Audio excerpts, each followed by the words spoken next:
In 1776, America's 13 colonies were ruled by King George of England. Americans had to follow the king's rules.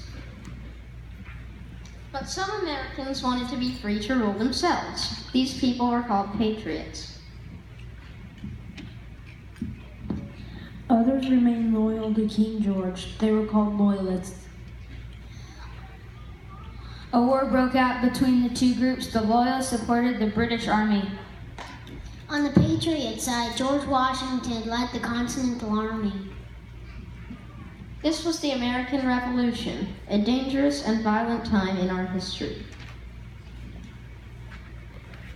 A time when patriots and loyalists lived next door to each other. You never knew who you could trust. Only one thing was certain: this war would determine the future of America.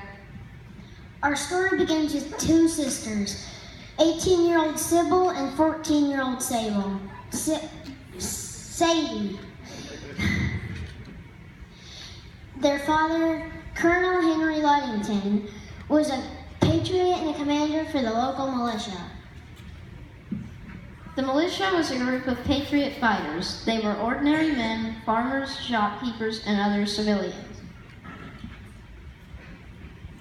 They were gathered or called up to help the Continental Army in times of emergency. On a damp, dark night, a man in a black cloak knocks on the Ludington's door. Sadie and Sybil crack open the door. Yes, what is it?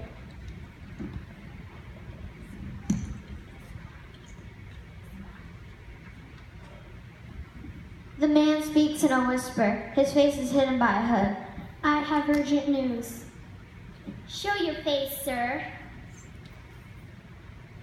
The man looks around, making sure he was not followed. He peels back his hood.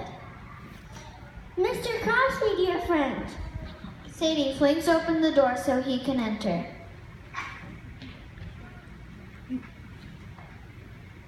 Why are you hiding your face? I didn't recognize the horse out front. I didn't know who might be here. That is our new horse, Star.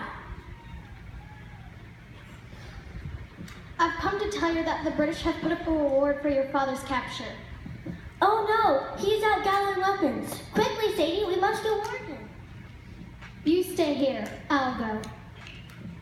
We are perfectly capable. Mr. Crosby, do you think it is fair that women can't join the militia? Sybil, leave poor Mr. Crosby alone. But you know we are as skilled as any boy. No one doubts that, brave girl, but we are at war. The threats are real.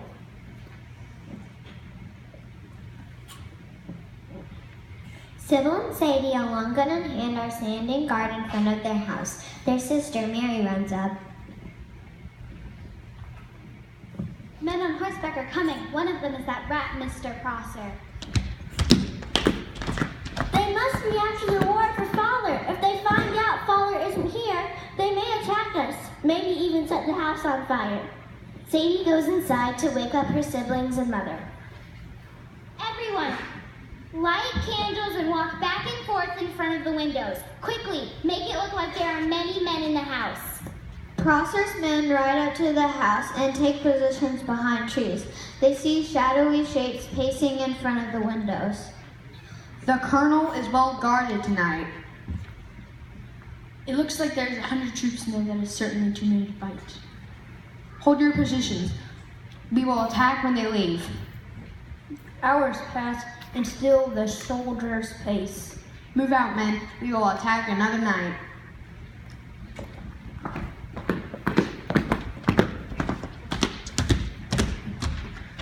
It worked! They're leaving!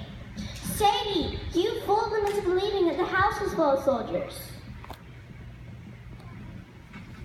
Thank you, girls. Good job. The family is preparing to go to bed when there is a pounding on the door. Their father answers.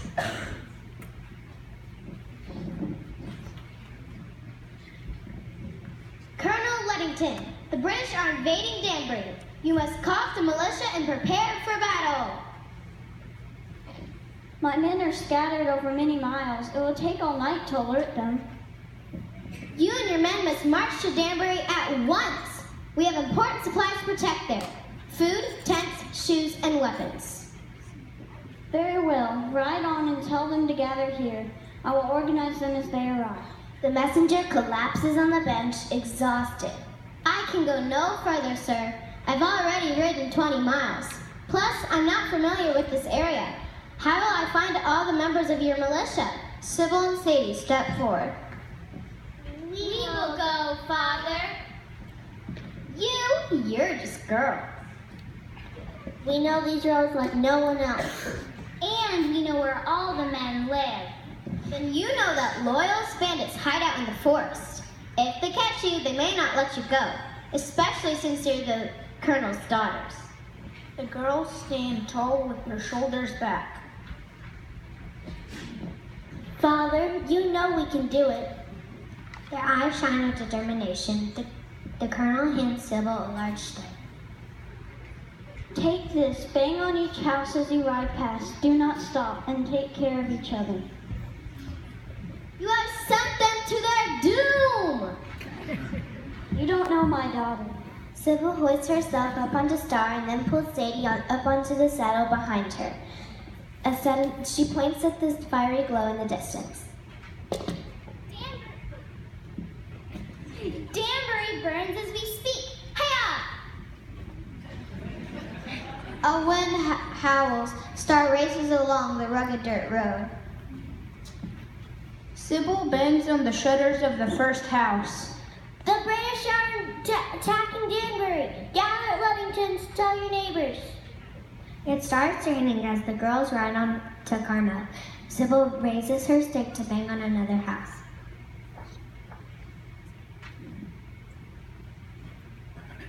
Sybil, no, wait! Suddenly a man with a long gun steps out. Who goes there, friend or foe? Sybil and Sadie Ludington. What's the news? The British are attacking Danbury. Gather at Ludington's. I shall spread the word. The storm worsens, and the girls' clothes are soon soaked through. They ride on, shivering, teeth chattering. When Sybil and Sadie arrive in Mahopac, their legs ache terribly and their necks are stiff. Sybil leans out to bang on the shutters of a cottage, slips, falling into the mud. She cries out, clutching her ankle in terrible pain. Sybil, oh no! Are you okay? Here, let me help you. Sadie slides off the horse and picks up her sister, allowing Sybil to lean on her for support. A woman appears in the doorway. Miss Sybil, Miss Sadie, what are you doing out here? Calling up the militia. Two little things like you shouldn't be out riding in the dark of night. You're so far from home. People are depending on us. Let the men worry about fighting. Come warm yourself in front of the fire, dears. That foot doesn't look so good. Miss Shaw takes Sybil by the arm and starts to lead her towards the door. Sybil breaks free. If the British take Danbury, they will burn our homes. They will capture and kill our father. Our freedom will be as dead as ash. Sybil hobbles back to Star. Sadie follows her.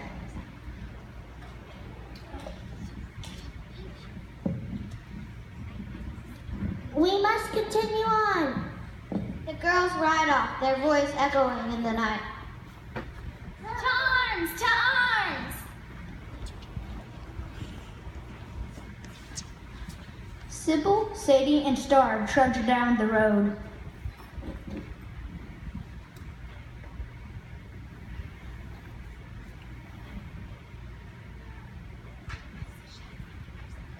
They see shadowy figures in the distance. Whoa,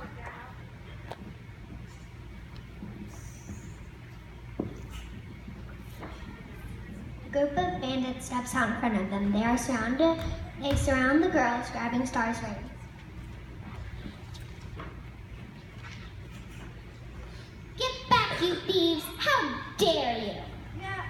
Now, little miss. All I mean is to take your purse. And your horse. And you, if need be. We'd rather die than see loyalists on our horse. That can be arranged. Ha ha ha ha.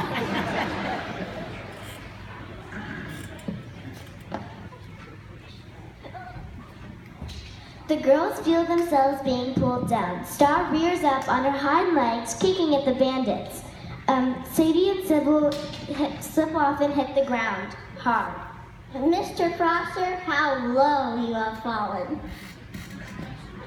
Ha! It looks like you're the one who has fallen.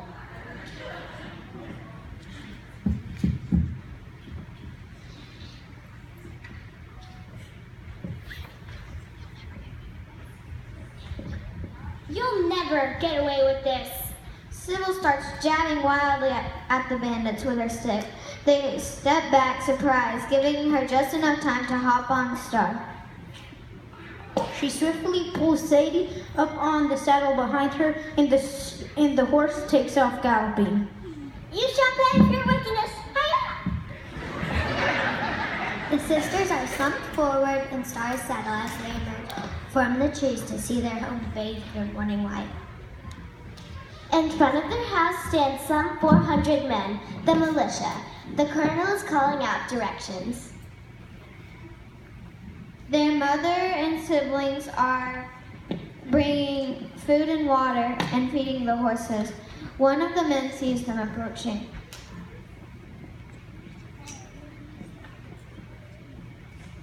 Sadie and Sable, you have done it.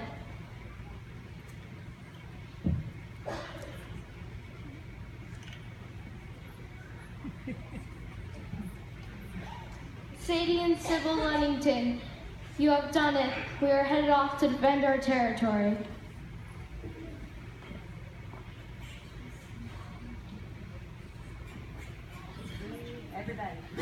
Cheers for Sybil and Sadie Lunnington. Hooray! I knew you could do it.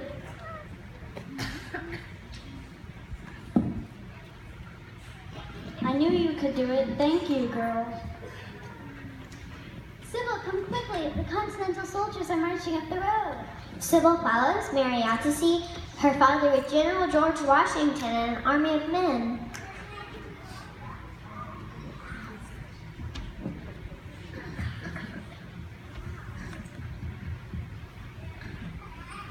General Washington would like a word with you and Sadie. Where is she? Sadie, come quick! Sadie runs out from the house, shocked to see General Washington in her front yard. The girls walk over and curtsy. The general extends his hand. I would like to shake the hand of the people who guided our troops to defend Danbury. Thank you, sir, but I understand we're too late. Danbury was destroyed. We may not have saved our supplies, but we forced the British out of the air and kept many safe. Young ladies, you rode 40 miles in the dead of night. Many of my men could not have done that. Thank you. We are honored to have helped. And we hope we have shown you that it is not only the best of men who can fight for their freedom, it is best of people, one and all.